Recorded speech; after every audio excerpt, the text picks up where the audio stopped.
कहते हैं ना कि मछली के बच्चे को तैरना कौन सिखाएगा। या यूं बोलते हैं ना कि भाई अगर शेर का बच्चा है तो दहाड़ ही मारेगा।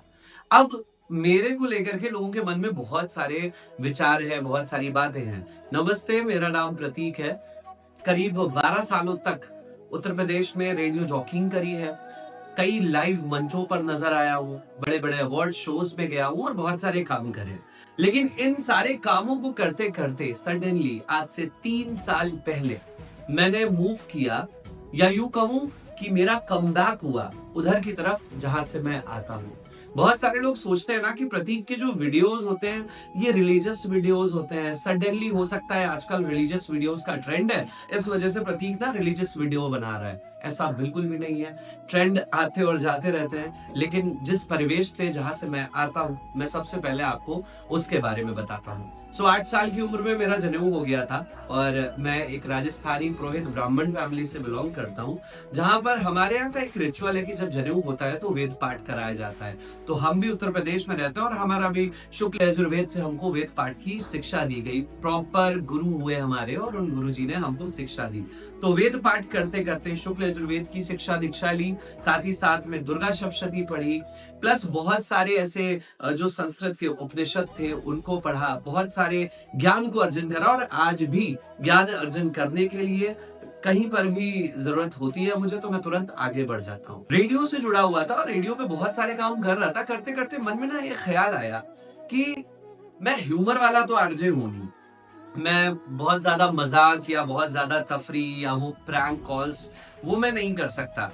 मैं क्या कर सकता हूँ, हाँ, मैं अपने शहर की बातें कर सकता हूँ। तो फिर मैंने लखनऊ शहर के ऊपर काम करना शुरू करा सोशल मीडिया पे। रेडियो पर तो मैंने लखनऊ के किस्से सुनाए हैं, जहां पे मेरे गुरुजी पद्मश्री डॉक्टर योगेश प्रवीण जी, जो कि अब इस दुनिया में नहीं है, लेकिन उनसे जो कुछ भी मैंने सीखा, लखनऊ के बारे में जाना, वो सारा लखनऊ को दिया रेडियो पर। उसके बाद में जब बात आई डिजिटल की, तो डिजिटल एक अलग सी दुनिया है।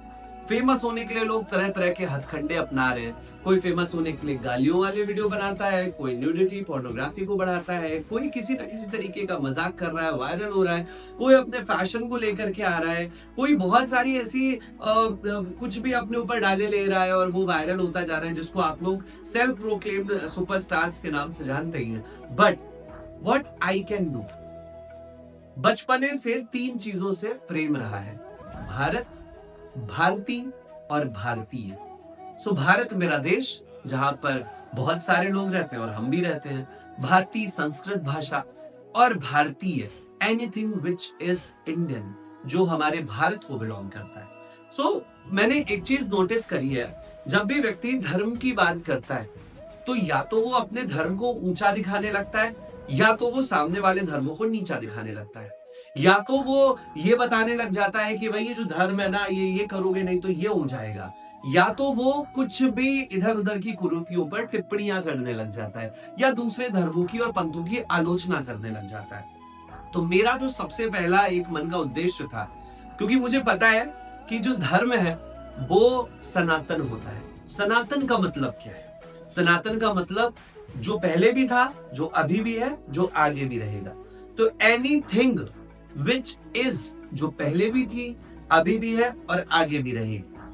वे ऑफ लिविंग, जो पहले भी थी, अभी भी है और आगे भी रहेगी, तो दैट इज सनातन। सनातन से घबराना नहीं है। सनातन एक हिंदी का शब्द है जो बताता है चरैवेति चरैवेति चरैवेति, मतलब भूतकाल में भी है, वर्तमान में भी है और भविष्य में भी रहेगा, वो है सनातन। तो इतनी सारी चीजों को लेकर के मन में बहुत सारे विचार थे, बहुत सारे प्रश्न थे। फिर बहुत सारे लोगों ने मुझे इंस्टाग्राम पे और आसपास के लोगों ने कहा कि जो भी तुम बातें करते हो, इसको थोड़ा सा और लॉन्ग फॉर्मेट में जाना चाहिए। तो मैंने अपना YouTube चैनल लॉन्च किया है, जिस पर आप मुझे देख रहे हैं। कोशिश रहेगी और मैं खुद से वादा करता हूं कि मैं हर सुबह 10 बजे आपको एक वीडियो मेरी यहाँ पर होगी, जो हो सकता है मोटिवेशन वाली हो सकता है वही बात जो मैं बार बार बोल रहा हूँ ना, भारत, भारती, भारतीय, इन तीनों के समावेश में वो वीडियो रहेगी। बहुत सारे ऐसे मंदिर हैं जहां पर मैं जाता रहता हूँ। कभी वृंदावन जाता हूँ, कभी अयोध्या जाता हूँ, कभी बनारस जाता हूँ, कभी दूसरे शहरों के दूसरे मंदिरों में जाता हूँ। तो वहां पर भी मैन इन मंदिर, जो मेरी सीरीज इंस्टाग्राम पे आप लोग देखते आए, वो आपको यहाँ पे मिलेगी। तीज त्योहारों की बातें होंगी, प्लस हमारे शास्त्र कितने लॉजिकल है उसकी बातें हम आपसे करेंगे। अब आते हैं इस वीडियो के सेकंड हाफ में।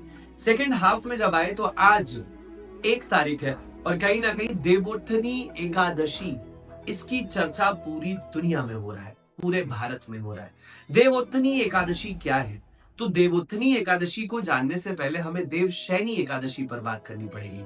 आषाढ़ मास के शुक्ल पक्ष की जो एकादशी होती है उसको बोलते हैं देवशयनी एकादशी। कहा जाता है कि भगवान विष्णु उस दिन योग निद्रा में जाते हैं। जब भगवान विष्णु योग निद्रा में जाते हैं तो वो वैकुंठ में योग निद्रा पे हैं। और जो आपने सुना है ना, ये श्लोक हमारे शास्त्र में भी है कि शांताकारं भुजगशयनं पद्मनाभं सुरेशं विश्वाधारं गगन सदृशं मेघवर्णं शुभांगं लक्ष्मीकान्तं कमलनयनं योगवृद्यानगम्यं वंदे विष्णुं भवभयहरं सर्वलोकैकनाथम।